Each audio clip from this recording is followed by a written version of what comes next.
विधानसभेमध्ये आज खरतर अबू आझमी यांच्या वंदे मातरम संदर्भातल्या वादग्रस्त वक्तव्यावरनं चांगलंच रणकंदन झालं, घमासान झाला। थोड्या वेळापूर्वी विधानसभेमध्ये या विषयावरती चर्चा करताना विविध नेत्यांनी काय भूमिका मांडल्यात आपण पाहूया। अध्यक्ष महोदय, माझा मुद्दा मांडण्यापूर्वी समोरच्या बाका करून गोटे असा माझा उल्लेख होतो। हा नाही बसून बोलले। एक मिनिट ऐका। हा त्यांच्या संस्कृतीचा भाग आहे। त्यांच्या नेत्यांनी हे संस्कार त्यांच्या सदस्यांनी बसून कमेंट करू नये। आणि पुन्हा त्यांचे नेते सांगतात की आदर राखला पाहिजे। हा असा आदर ते नेत्याचा राखतात। नेत्याने ते अरे तुरे बोलत असतील। काय आपला मुद्दा मांडा। अध्यक्ष महोदय, माझा मुद्दा अत्यंत महत्वाचा आहे। काल या सभागृहाचे सदस्य अबू आझमी साहेब यांनी आम्हाला देशाबाहेर काढलं तरी चालेल, पण आम्ही वंदे मातरम म्हणणार नाही।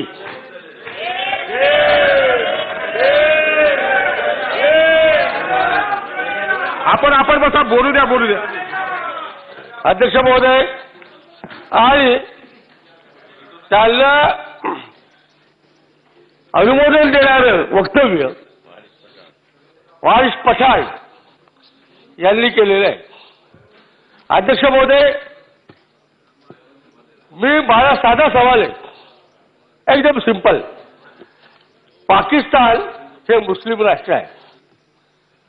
अशा पद्धतीची वक्तव्य करायला पाकिस्तानमध्ये तरी हिंमत आहे का यांची?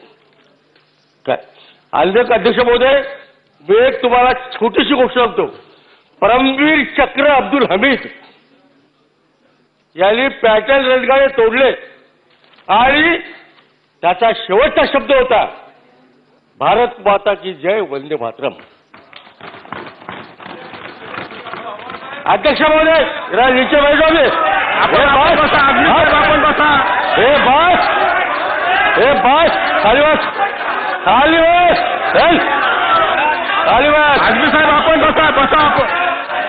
मी आपल्याला संधी देतो। खाली बस। सभा बोलू द्या।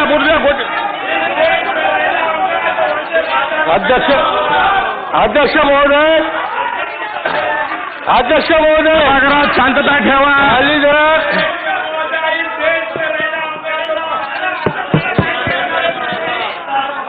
अध्यक्ष महोदय, ही पद्धत नाही। अध्यक्ष महोदय, एक लक्षात घ्या, वंदे मातरम याचा अर्थ मी या भूमीला, या भारत मातेला मी वंदन करतो, इतके याला एवढे। अध्यक्ष महोदय,